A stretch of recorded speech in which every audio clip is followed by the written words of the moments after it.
Good morning. आज हम आपको बताएंगे कि आईपी फ़ोन का कन्फिगरेशन कैसे करते हैं। तो सबसे पहले मैं आपको दिखाता हूँ आईपी फ़ोन का फ्रंट व्यू। इस तरह से इसका फ्रंट व्यू रहता है आईपी फ़ोन का।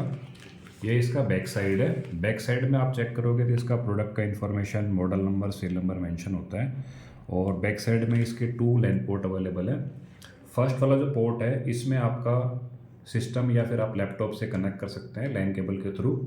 और सेकंड जो वाला पोर्ट है इसमें 3 जो सिंबल आपको दिख रहे हैं, इसमें आपका फिजिकली क्या कनेक्ट होगा, पीओई का जो आपका पीओई है उसका पोर्ट 2 कनेक्ट कर सकते हैं ड्यूरिंग कन्फिगरेशन। तो थ्रू द इथरनेट केबल आप एक एंड यहाँ पे लगाएंगे और उसका इथरनेट केबल का दूसरा एंड है वो आप पीओई के आउट टू पोर्ट में लगाएंगे। इन केस आपका आउट टू पोर्ट वर्किंग नहीं है तो उस केस में आप क्या कर सकते हैं, पीओई का पोर्ट 1 यूज भी आउट पोर्ट यूज़ कर सकते हैं।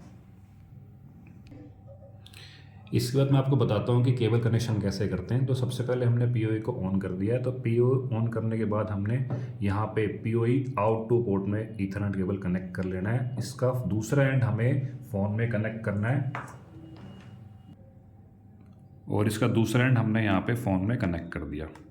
तो जैसे ही फ़ोन में कनेक्ट करेंगे तो इसको पावर मिल जाएगा और ये ऑन हो जाएगा। जैसे कनेक्ट होगा ये फ़ोन हमारा ऑन हो जाएगा यहाँ पे। तो इसका जो डिस्प्ले आएगा वो इस तरह से आएगा। अब आप देख रहे हो यहाँ पे लोडिंग आया, उसके बाद स्टार्टिंग आया। तो ड्यूरिंग स्टार्टिंग के बाद आपको हैश और 2 प्रेस करना है।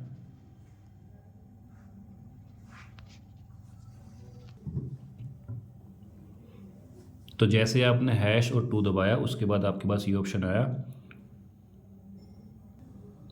तो उसमें आपसे यस और नो का ऑप्शन पूछा, उसके बाद आपको यस प्रेस करना है। ये वन टाइम एक्टिविटी है, ये अगर आप सेकेंड टाइम करो तो ये वाला ऑप्शन नहीं आएगा, वो ऑटोमेटिकली सिप वाले मोड में ही रहेगा फ़ोन। तो होम स्क्रीन आपकी आईपी फ़ोन की इस तरह से दिखती है। नेक्स्ट आपको क्या करना है, यहाँ पे ऑप्शन दिख रहे हैं आपको फॉरवर्ड मेन्यू। तो मेन्यू के जस्ट जो नीचे वाला ऑप्शन है वही मेन्यू का बटन है। आपको मेन्यू प्रेस करना है। मेन्यू प्रेस करने के बाद आपसे पूछ रहा है कि यूज एरो की, तो आपको ओके कर देना है। ओके कर दिया आपने। सबसे पहले आया कॉन्टैक्ट, इसके बाद आपका आएगा लास्ट में हमें जाना है यहाँ पे फ़ोन इन्फो में। तो स्क्रॉल करके नीचे आ जाएंगे, हमारा फ़ोन इन्फो आ गया। फ़ोन इन्फो के जस्ट नीचे आ रहा है सेलेक्ट। तो ये फर्स्ट वाला जो ऑप्शन है हमने ये प्रेस किया। इसमें आपको जाना है IPv4 में। IPv4 में हमारा IP आ रहा है 192.1.16।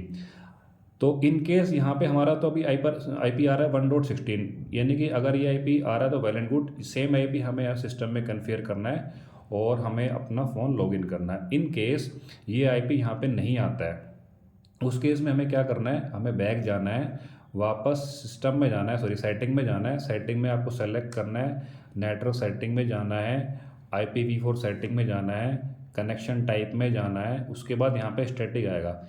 अगर यहाँ पे DHCP हो, जैसे यहाँ पे ये DHCP आ गया तो यहाँ पे स्टैटिक होना चाहिए। यहाँ पे आपको ओके करना है और बैक आना है।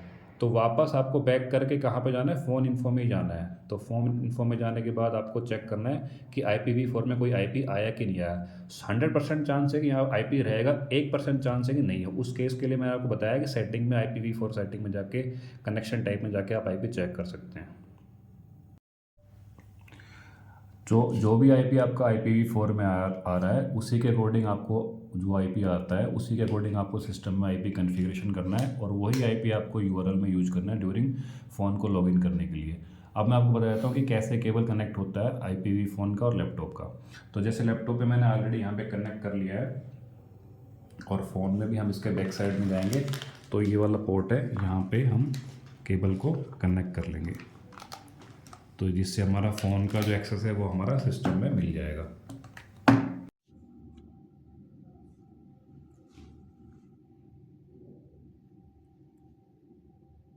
अब सबसे पहले हम लैपटॉप को IP असाइन करेंगे, जो भी हमारे IP फ़ोन में कॉन्फ़िगर थे। तो उसके लिए हम नेटवर्क कनेक्शन में जाएंगे, उसके बाद प्रॉपर्टी में जाएंगे। प्रॉपर्टी में IPv4 पे क्लिक करेंगे और यहाँ पे हम IP असाइन करेंगे। तो IP रहेंगे हमारे 192.168.1.17। आप 18, 19, 100 कुछ भी यूज कर सकते हैं। यहाँ पे सबनेट मास्क .0 का रहेगा, डिफ़ॉल्ट गेटवे में रहेगा 192.168.1.1 और इसको ओके कर लेंगे। ओके करने के बाद आपको पिंग चेक करना है। उसके लिए आप विंडो रन करके CMD डाल के आपको पिंग चेक करना है यहाँ पे किसका 192.168.1.16 का, जो आपका IP फ़ोन का डिफ़ॉल्ट IP है। पिंग मुझे मिल रहा है यहाँ पे, इट मीन्स हमारी केबल प्रॉपरली कनेक्टेड है। और उसके बाद हम सेम IP से हम ब्राउज़र में URL में डालेंगे 192.168.1.16। जैसे डालेंगे हमारा होम पेज लॉगिन हो जाएगा। लॉगिन के लिए पासवर्ड चाहिए, वो पासवर्ड रहेगा 1234 न्यूमरिक में। सिंपल 1234 डालने के बाद लॉगिन करना है। जैसे लॉगिन पे क्लिक करेंगे इस तरह की स्क्रीन आएगी। उसके बाद आपको स्टेटस में जाना है। स्टेटस में जाने के बाद आपको सिस्टम में जाना है। सिस्टम में जाने के बाद आपको फर्मवेयर दिखेगा, तो यहाँ पे है V03R01, तो ये ऑलरेडी अपडेटेड वर्जन है इसमें। इन केस आपको लोअर वर्जन मिलता है यहाँ पे, तो सबसे पहले आपको फर्मवेयर अपडेट करना है यहाँ पे IP फ़ोन का। कैसे करेंगे, उसके लिए मेंटेनेंस में जाएंगे, आप मैनुअल फॉर्मेट अपग्रेड में क्लिक करेंगे, चूज फाइल में क्लिक करेंगे, तो जहाँ पे भी आपका फर्मवेयर है उसको आप सिस्टम में सेव होना चाहिए, वहाँ का पाथ आपको दे सकते हैं। तो जैसे ही आप इसको क्लिक करेंगे चूज करने के बाद, देन आपको अपग्रेड में क्लिक करना है, तो ये आपका फर्मवेयर अपग्रेड हो जाएगा। उसके बाद आपका IP फ़ोन रिबूट लेगा।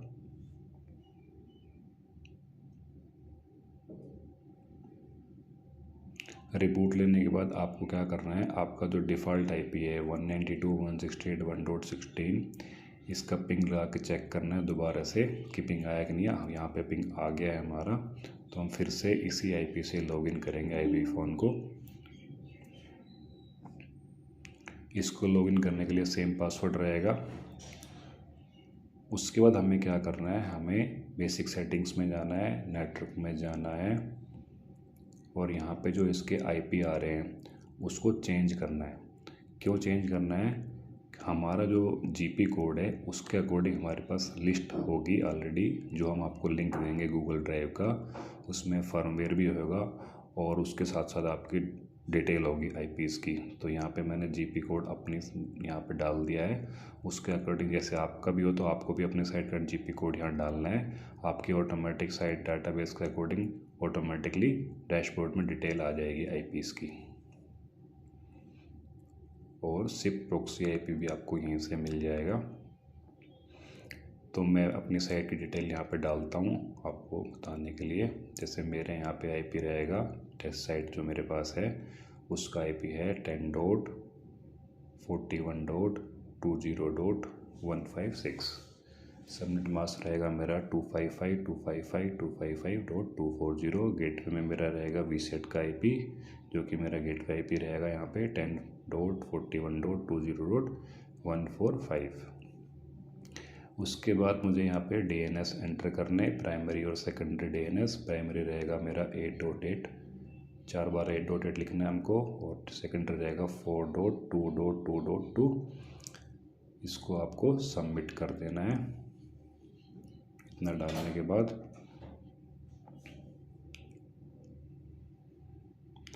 तो जैसे आप सबमिट करेंगे तो आपको दोबारा से पिंग चेक करना है किसका 192.168.1.16 का, जो कि आपका आएगा नहीं। क्यों नहीं आएगा, क्योंकि आपने IP चेंज कर दिए हैं। इसके लिए आपको फिर से क्या करना पड़ेगा, दोबारा से सिस्टम में IP चेंज करने पड़ेंगे जो आपने अभी IP डाले हैं।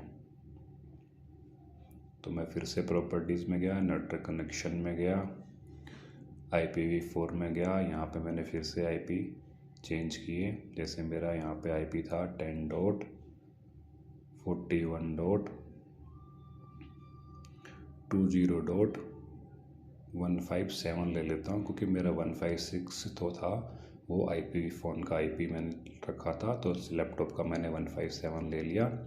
सबनेट मास्क मेरा 240 का हो गया। गेटवे मैंने आपको बताया था मैंने 145 लिया था वहाँ पे, तो वो सेम मैंने यहाँ पे डाल दिया है, ओके कर दिया है। उसके बाद फिर से मैं पिंग चेक कर लेता हूँ। तो जैसे मैंने यहाँ पे गेटवे का पहले पिंग चेक कर लेते हैं। तो हमारा गेटवे था 10.41.20.145। इसका पिंग मुझे आ रहा है यहाँ पे। तो ऐसे ही मैं यहाँ पे अपना IPv फ़ोन का जो मेरा IP है 10.41.20.156, इसका पिंग भी मैं चेक कर लेता हूँ। तो इसका पिंग भी मुझे आ रहा है। अब इस IP को मैं वापस क्या करूँगा, ब्राउज़र के URL में डालूँगा कौन सा IP जो मैंने अभी IP आपको असाइन किया है अपने IPv फ़ोन को। तो ये मेरा IP है 10.41.20.156। सेम पासवर्ड रहेगा लॉगिन करने के लिए 1234 ही, उससे लॉगिन हो जाएगा। उसके बाद मुझे बेसिक सेटिंग्स में जाना है। यहाँ पे मैंने आपको IP दिखा दिया, IP जो आ रहे हैं मेरे ये रहेंगे। देन आपको SIB ट्रंक में जाना है। SIB ट्रंक में आपको अनेबल करना है, ट्रंक मोड में भी, प्रॉक्सी में भी टिक करना है। यहाँ पे मेरा डिस्प्ले नेम रहेगा वो BSNL रहेगा, डिस्प्ले फीड और LCD रहे वो भी BSNL रहेगा। SIP ID के लिए और ऑथेंटिकेशन ID के लिए, ऑथेंटिकेशन पासवर्ड के लिए और रजिस्टर सर्वर के लिए जो शीट आपको मैंने दिखाई थी IP वाली, उसी में आपको ये डिटेल मिल जाएंगी। तो वहीं से मुझे ये डाटा लेके डाल देना है अपने GP कोड के अकॉर्डिंग। जैसे मेरा यहाँ पे SIP ID है, तो ये जो SIP ID है उसमें जो नंबर डालेंगे हम वो +91 करके डालेंगे। जैसे +91 लिखा मैंने, नंबर डाल दिया यहाँ पे। टैप करेंगे तो ऑथेंटिकेशन ID में आ जाएगा वही सेम नंबर। पासवर्ड डाल देता हूँ। उसके बाद मैं यहाँ पे पासवर्ड डालने के बाद मुझे डालना है रजिस्टर सर्वर एड्रेस, वो भी आपको शीट से ही मिलेगा। जैसे मेरा यहाँ पे रहेगा jk.vibe.ims.bsnl.in, ये मैंने डाल दिया है यहाँ पे। उसके बाद यहाँ पे आपको ये एरो की है, इस पर क्लिक करना है। तो इसमें कोडेक की सेटिंग होती है, वो भी आप कर सकते हो। जैसे मेरे G सीरीज़ के यहाँ पे दिख रहे हैं, तो मैं इनको अनयूज़ में मैंने डाल दिया है। उसके बाद आपको वापस से एरो की पे क्लिक करके बंद कर देना है और सबमिट बटन पे क्लिक करना है। तो जैसे सबमिट पे क्लिक करेंगे तो हमको देखना है कि ट्रंक हमारा अब आया कि नहीं आया। तो उसके बाद स्टेटस में जाएंगे, ट्रंक में जाएंगे तो हमारा एक्टिव दिखेगा। ये स्क्रीनशॉट आपको ले लेना है, अगर एक्टिव आ रहा है तो आपका जो है हब साइन अप में काम आएगा। दूसरा ये है कि आपको ये सब करने के लिए आपका जो वीसेट का मॉडेम है उससे आपको कनेक्ट करना पड़ेगा IP फ़ोन, और नहीं तो आपका ये विदाउट इंटरनेट आपका नहीं चलेगा ये। ऐसे मैंने नेटवर्क में गया, नेटवर्क डायनेसिस में गया, सॉरी मेंटेनेंस में जाने के बाद नेटवर्क डायनेसिस में गया, यहाँ पे IP डाला। तो जैसा मेरा पिंग आ रहा है यहाँ पे, इसका भी स्नैपशॉट लेना है आपको। देन इसके बाद आपको नंबर डायल करके देखने और बाहर से भी कॉल करके देखनी है आपके IP फ़ोन पे। उसका रिकॉर्ड कहाँ देखेगा, एडवांस सेटिंग में गए, कॉल लॉग्स में जाएंगे। कॉल लॉग्स में जाने के बाद आपको रिसीव, डायल, सारी डिटेल यहाँ पे मिलेगी। जिस भी सेक्शन पे क्लिक करेंगे उसका रिकॉर्ड यहाँ डिस्प्ले हो जाएगा। जैसे रिसीव कॉल का आ रहा है यहाँ पे, और ऐसे ही आपका डायल कॉल का भी मैं दिखा देता हूँ, जो नंबर हमने डायल किए थे यहाँ से उसका। तो इन दोनों सेक्शन के भी आपको स्नैपशॉट लेने, वो भी आपको अब साइन अप में काम आएंगे। तो इतना ही था। इसमें विदाउट इंटरनेट आपका नहीं चलेगा, तो आपको मॉडल केबल से कनेक्ट करना पड़ेगा मॉडेम से।